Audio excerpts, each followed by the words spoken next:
Hey everyone, this is Gnorgot. So we got the new Mimighoul support in ROTA, and it's all I ever wanted for the archetype. We get more flip monsters, more way to change position of monsters. We get main deck access. We get an actual win con that's not just outgrinding your opponent by like doing actual damage. We have deck access. We can fill out the deck actually with Mimighoul cards, like half of it at least. And a lot of interesting options due to one of the XCs being generic. So me and my friend Doba, we worked on some variants of the deck, and I'm going to talk about one that I like at the moment, what you can do with it too, and some of the ratios and why we decided on them. So let's hop into the deck first. All right, so here we are with one of the first drafts of our deck lists, and I know there's Fiendsmith cards in there, but we are testing them out. They have proven pretty helpful. Obviously, it's Fiendsmith, but you obviously don't need them. You can do a lot with this deck. You can see a lot of options already in the side deck. But let's just go over the cards and the ratios, and let's talk about why we decided to play them like that. So we have the Mimighoul Master at 1. Before the support, he was a 2-off in most decks. Now I cut him to 1.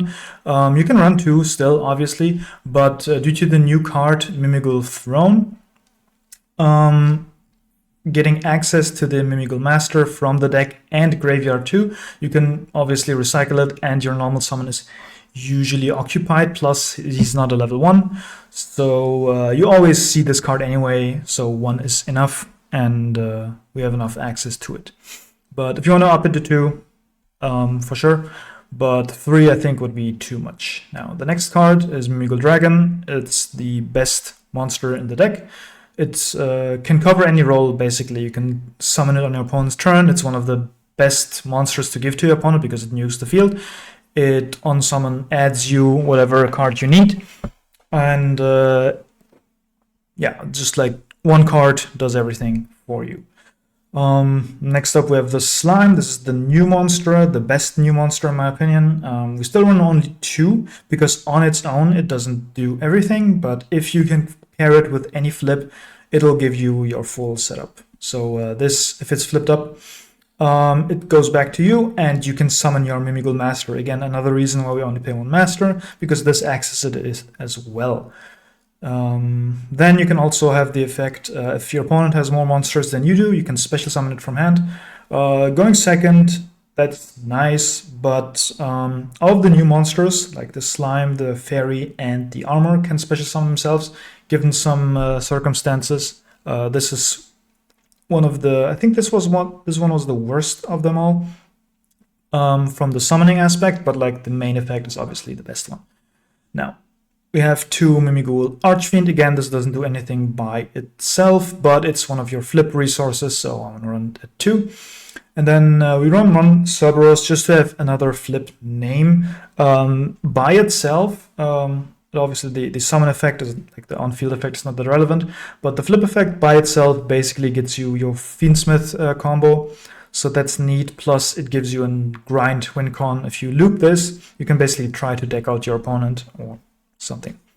Then we have the new Fairy. On flip, this says your opponent, you cannot activate effects of monsters special summon from hand. Versus some decks, this can be powerful. Versus Yubel, it's not that powerful because they can summon the Grave Squirmer and it doesn't have an effect on the field, really. So the Grave effect still works, but it does actually help against something like Snake Eye, because Poplar, for example, cannot activate its effect, right? Or if your opponent goes Sank and Summoning, they can't activate the Hydra, for example, that they got off of it. So versus some matchups, pretty good. Otherwise, the main reason why we run this is at 1 is because it's an accessible extender and it has the best summon condition. So this says if you control a Mimighoul monster, you can switch summon this card face up on your field.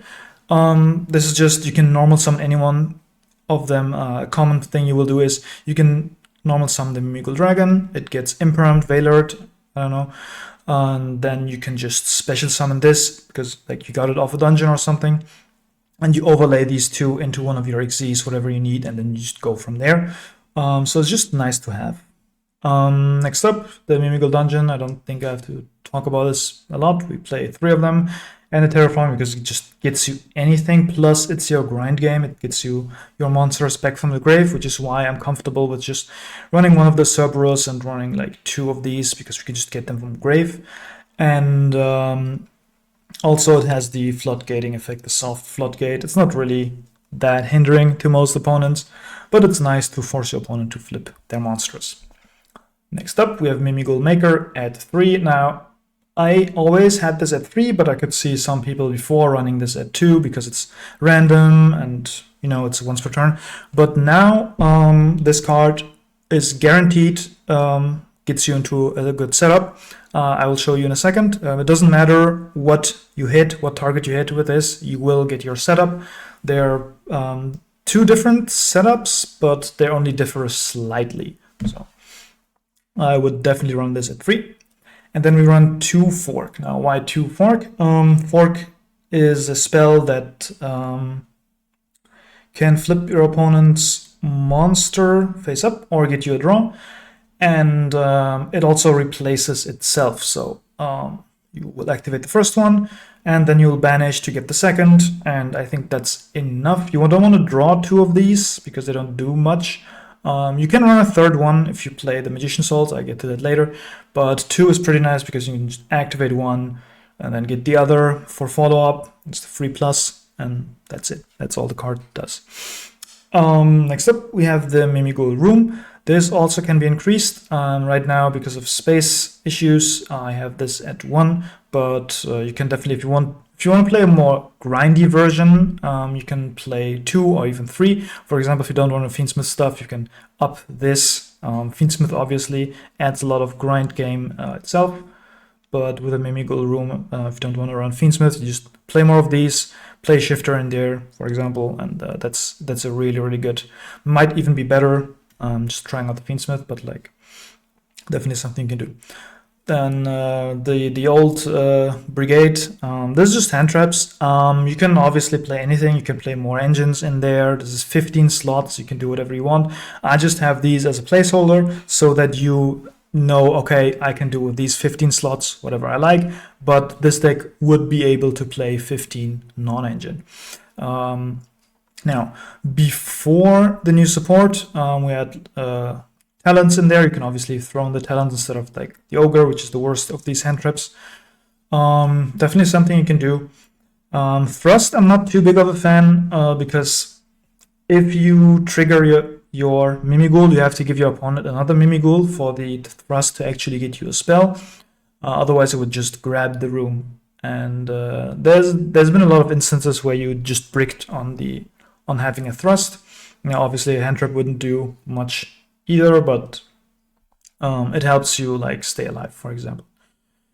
Then lastly, we have the Fiendsmith engine, 2 engraver, 2 tracked, and 1 lurry. Now, this just looks like lazy deck building. It's like, oh, it's Fiendsmith, put it in there. But actually, the lurry is a level 1, and that actually has great synergy with your Mimighoul Xyz. The giant Mimighoul takes 2 level 1 monsters. So if you have Mimighoul Dragon, it gets negated, and you have the Fiendsmith or tracked, you can just special summon the lurry, overlay for the giant Mimighoul, and then just go from there.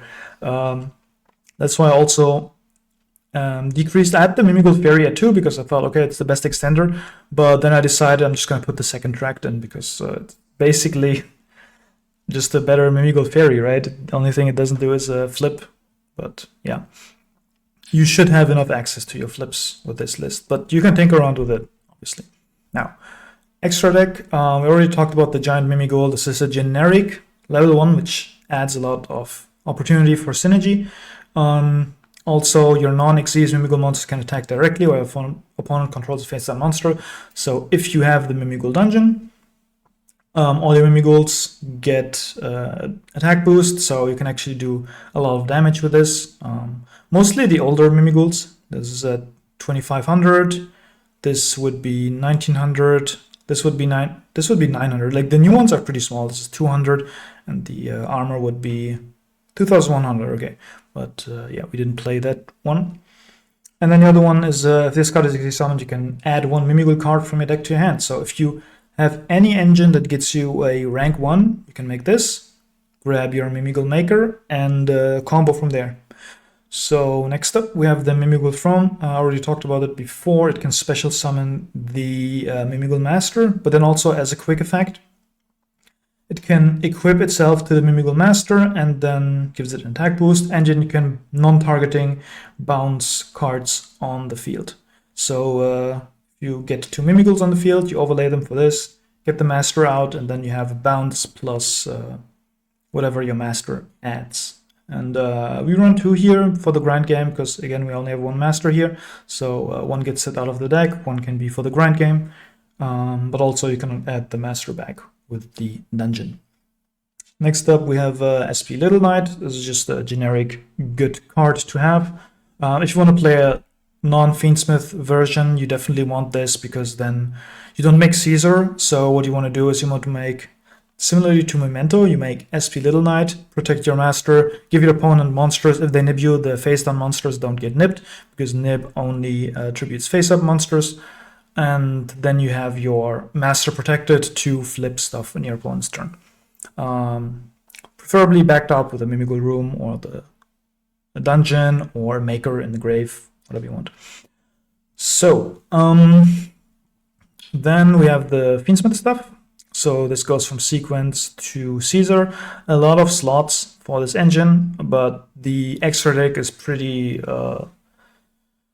flexible in this deck, so you can do whatever you want. So if you want to run Fiendsmith, you run these. Everything after that is also just whatever you want it to be. I just put in Fuko because it's good against Tenpai. It also can make a good Zeus. We have the Embodiment of Crime if you want more flips, and then you can have an IP into SP if you want that setup, if you already have the Fiendsmith and have more bodies, for example. And Anima is everyone is level 1, so you can make Anima with this, but you can play something like Typhon, you can play other rank 1s, you can play more of these, like a second giant Mimighoul could be good. Just, yeah, do whatever you want with those slots. So, side deck. There's obviously not a side deck, these are options. Let me put this over here. So we have 2 Mimighoul cards that we don't use, and that is the Mimighoul Armor and the Mimighoul Charm. Now, Armor is... yeah, both the summon and the flip effect are not that impressive. So it says like, on flip, your monsters cannot be destroyed by battle. Your opponents, obviously, Mimighoul monsters. But that doesn't really matter for your setup. And next we have, during your main phase, you can special summon this card from your hand to your opponent's field. And, or, your opponent controls a monster, yeah, can special summon this card. So going second, you can just special summon this. Or if you gave them a monster, then you can summon the Mimighoul Armor, but it doesn't do anything after that. It's just a level 1. You always need a second body for it to do something, and in that case, Fairy is just better. So before I would play that, I'd probably play a second Fairy. And then Mimighoul Charm is the continuous spell that rips the opponent's extra deck. This could be like a win con or attrition based style, but doesn't fit with the style of the deck as it is. You could combine this with a Kashtira version because Unicorn and this, then you start getting to actually rip apart the extra deck a lot faster. So you go, first you rip a random card and then you rip a targeted card and then 2 cards are gone. You can just decide off of the random rip what the Kashtira Unicorn will rip. I think the Charm banishes face up. Choose 1 face down card on bones extra zone field. Could be special banished card. Yeah, so you always see what that card is, so you can rip apart the extra deck, deciding based on that. Now, next up we have the Bonfire and some Snake Eyes. So what does that do? We don't have Ash here actually, because Ash would take up the normal summon, but Bonfire into Poplar will get you the OSS, which will then send something away to get into Oak, and then you have 2 level 1s plus anything really. So these two level ones can then make the giant Mimighoul, and you just play from there. You can actually also, if you have any level one, like same with the Mimighoul Dragon again, if it gets impermed, you bonfire into Poplar. You can then do something with those bodies, for example, go into the Fiendsmith engine, and then the Poplar goes in the spell trap zone. After you set up the Caesar, you can then go OSS, send the Poplar in the spell trap zone, get Oak, Oak gets back Poplar, and then with the Caesar on field, you can make the giant Mimighoul and then start your Mimighoul plays. So that's an engine you can do. I didn't like it so far because you have to run these three cards that you don't really want to draw. They're okay to draw, but I thought this was way cleaner, just tracked into Larry. It doesn't do everything, but it does enough. Now, for another level 1 engine, there's Magician Souls. We saw that in a regional topping list, I think last week. Obviously not with the new support, but Magician Souls is even stronger now with new support because it's a level 1 extender. Obviously with the Illusion of Chaos to have a send target, but it can actually also send the Shifter. So if you on both, you can just send the Shifter, but then you have some anti-synergy because you cannot summon this under Shifter. So either way, you can summon the Magician Souls as an extender, and it sends some spells and traps. For example, if you run the Kashtira package, you can send the Red Soth, or if you have the second fork, you can just send the free fork and get a draw off of it. That's pretty nice. And then you can couple that with something like Wear Outflow, right? You summon the Magician Soul, activate Wear Outflow, get the dragon, and then if you have any extra Wear Outflows, you just send them away, draw cards, extra terraformings, you send them away, extra Mimighoul Maker if you have to. Pretty neat synergies there. And then the Kashtira package, something we ran before, you can still run that, gives you some pressure going second too with Fenrir and Unicorn, and you can also run set rotation because with set rotation you prevent the opponent from using Imperm, give the opponent like a Mimighoul dungeon, get yourself a Raid Soth, and then if your opponent wants to flip Mimighoul dungeon, they can. Yeah, so Shifter, we talked about it, and Triple Tag, we also talked about it. So those are some options you can play, and the current decklist I have. Let's show you a Mimighoul Maker combo. All right, so let's look at the Mimighoul Maker combo now. I said before that it doesn't matter what you get in the 50-50, this will combo. So let's roll the dice here, get the Mimighoul Dragon and Archfiend. So you always want these because it doesn't matter which one your opponent gets. In this case, your opponent gets the Archfiend. You can special summon the dragon, and then the dragon can get you the dungeon. If you want, if you feel adventurous, you can also go fork, obviously depending on the hand. And then your opponent can either trigger the Archfiend for you or give you 2 draws and send it to the graveyard. But in this instance, we want to take the safe route. We take the dungeon, activate the dungeon, use it to search the second Archfiend, and then you can normal summon because you haven't yet. Target the Archfiend, and that'll get you a draw. Discard a card from your opponent's hand, so you already got some advantage off of it. And now you have 3 bodies on field, level 1s, and what you want to do here is you overlay these 2 for a Mimighoul Throne, which then gets you your Mimighoul Master. Now you already have the non-targeting bound set up now, but we can still play from here. The Mimighoul Master can now search you something. Now, here you can again decide whether you want to go into a Fiendsmith line. In that case, you can go Fairy, or if you just want to set up your Mimighoul on your opponent's field, then you can just take the dragon, for example, put it on your opponent's field, and then you have the Master ready. If you only have like 4 hand traps, I would probably go for the Mimighoul stuff, because otherwise the Master doesn't do anything. But you can also just decide to go Fiendsmith route. So that would be taking the Fairy, which can special summon itself, because we do have a Mimighoul on field. And then you can link these 2 into Moon. If you want, what you can also do is, if you run a pure version without Fiendsmith, you can just overlay these 2 level 1s, Giant Mimighoul, get the trap, and then you have the trap set up with the Giant Mimighoul. What you can also do is, you can go Giant Mimighoul, get the trap, and then Giant Mimighoul plus the Master into Fiendsmith stuff, but then your Mimighoul Throne doesn't really do much. So let's just do the Fiendsmith route. This is not really anything special here. You just go into a Caesar via this line. Now, obviously, opponent can nib you way before, so this isn't really an anti-nib line. It's more of a Caesar is a really good card line.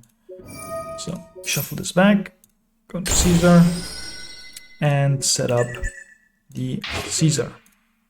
So now you got the bounce, the Caesar, you got a draw, you rip the card from opponent's hand, you have the Mimighoul dungeon set up, and you have the Mimighoul maker and the grave. If you have any other Mimighoul name, you can special summon on your opponent's field, and the Mimighoul maker can flip it up by banishing itself.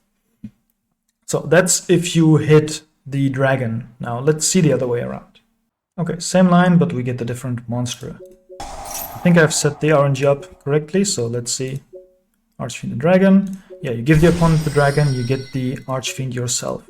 Now, so the Archfiend, flip over the dragon, you get it back. You don't really get a benefit off of it, but you do have 2 level 1s now. So what you can do here now is you overlay these 2. Throne will special Master. Master will get you the second dragon, and now since we didn't normal yet, we go dragon, add dungeon. And now we pretty much have the same setup as we had before. We can grab the fairy, especially the fairy, and do Fiendsmith stuff from here. Or we do this one. Let's just do the other way around. We go into giant Mimighoul, activate the effect to get the room, just to show that off. And then you set this card, and yeah, you can link these off if you want, or you just keep it. So that's the other way, the other route you can go here. Let's go into the Snake Eyes one. All right, so let's look at what the Snake Eyes combo can do for Mimighoul. So, you can go Bonfire. If you just draw the Bonfire, it actually can do a pretty impressive board. Now, me personally, I will probably not play this version just because it's too combo-y for me. You'll see in the end board, like I'll probably get some comments on it, but I decided to still show it off just because it is pretty impressive what it can do. So you just do standard Snake Eyes stuff, but you skip the Ash. So you just go Poplar into Anima for the extra body so that you have a free scent. The bodies are actually important. Oak gets back to Poplar, special summons it. Now you have 2 level 1s that you can overlay into the giant Mimighoul, which on summon grabs you Maker. Now you will keep that Maker, you still have your normal summon, and you still have the Maker. But what you can do now is actually go into 2 bodies, into Fiendsmith, into Requiem, and go into that. And what you do is just like set up the Caesar just so you don't get nibbed. You can also probably set up the sequence, go into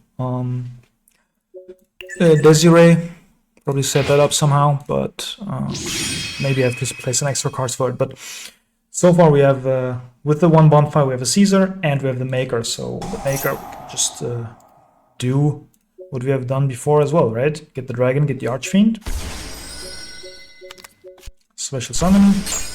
Dragon adds you dungeon. Dungeon adds you the other Archfiend, which you can normal summon. Flip that up. You get a draw. Your opponent has to discard. You go overlay into Throne, which grabs you your Master. And from here on out, you can actually go again for the Fairy, and just with Fairy and the Mimighoul Archfiend here, you can make IP Masquerina. You would end on Caesar plus a bounce with the Throne plus the IP. After you used your bounce, you can just IP with the Mimighoul Maker into SP, or you can simply just here grab Mimighoul Dragon,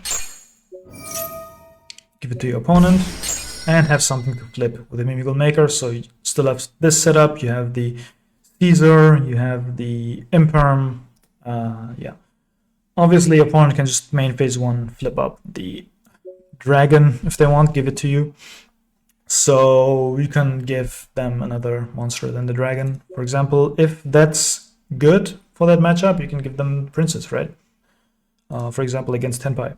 So this is the Snake Eyes board that you can do with one Bonfire. You obviously have to play a bit more bricks in the deck, and if you look at the deck list, this is these 4 cards. You have to cut something, right? You want to still play the Fiendsmith stuff, so you'd probably have to go at your non-engine or like cut the fork. So your Emperor already doesn't resemble Mimighoul that much anymore, and you're also taking away some other Mimighoul cards. So that's like from a flavor perspective, not that cool, but it is a strong combo. But me personally, I'll probably play the initial list or cut the Fiendsmith package for the shifter and put something else in, like more traps maybe. Play it pure. It's a very fun deck if you play it pure. So yeah, but that's all I had to say about the deck. Let me know what you play for your ratios. Let me know what you liked about the video. Please don't rage at me too much for the Fiendsmith stuff. I just wanted to show you that you can do it. And yeah, see you next time.